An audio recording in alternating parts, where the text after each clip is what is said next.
Do you have questions related to study abroad education loan in India? Are you wondering how to get the education loans without collaterals? Hey guys, today we are going to talk about everything related to education loan in India. An education loan is an important part of the study abroad journey, and usually students tend to worry a lot about this part of their process. So, our purpose of this video is to help you make an informed decision and reduce your stress and confusion so that you can easily plan your study journey. We keep creating informative videos related to study abroad, so do subscribe to our channel to get constant updates. So without further delay, let's get started.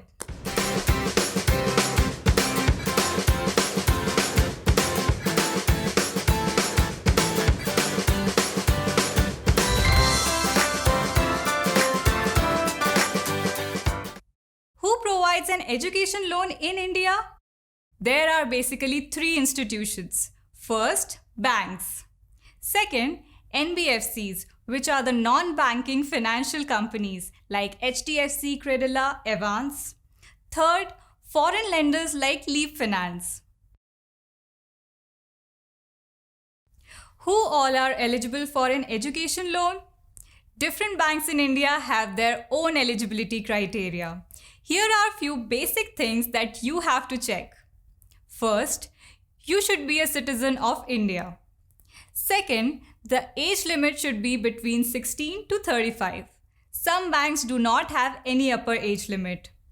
Third, a secured admission in a graduate or postgraduate or doctoral level program of study.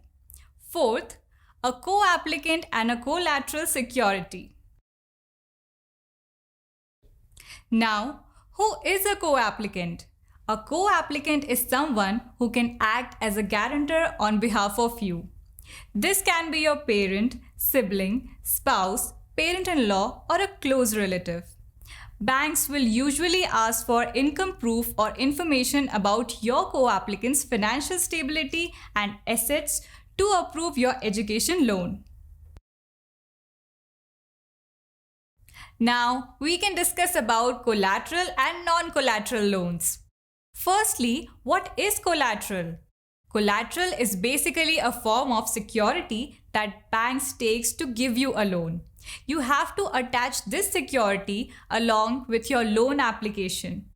This collateral can be in the form of an FD, life insurance, or an immovable asset like land, house, or something else.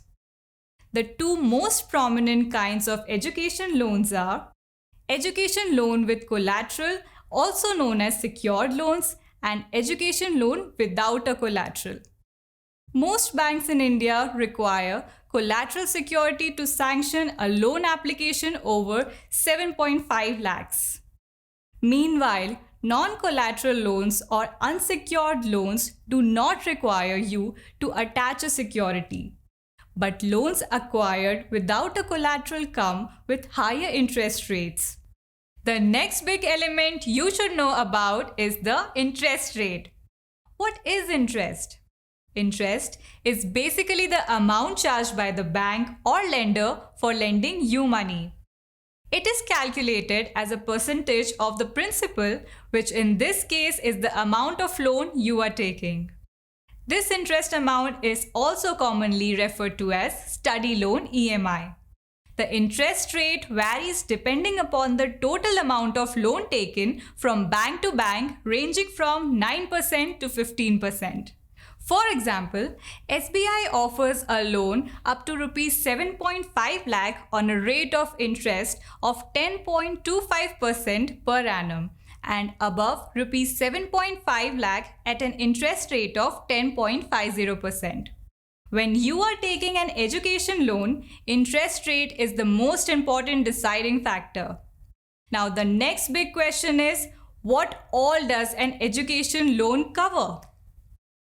Most education loans cover basic course fees including admission or tuition fee, which is paid to the educational institute along with expenses such as accommodation, travel, library, etc. Some bank loans also provide money for the purchase of books, pieces of equipment, computer or laptops. One must always be super sure about the coverage of the education loan they are applying. So guys, till now we discussed about collateral, non-collateral and interest rate. Let's discuss about repayment now. The loan repayment period in terms of education loan starts from 6 to 12 months after you have completed your course and secured a job. A lot of students ask if they will have to start paying back the loan immediately after their studies. The answer is no.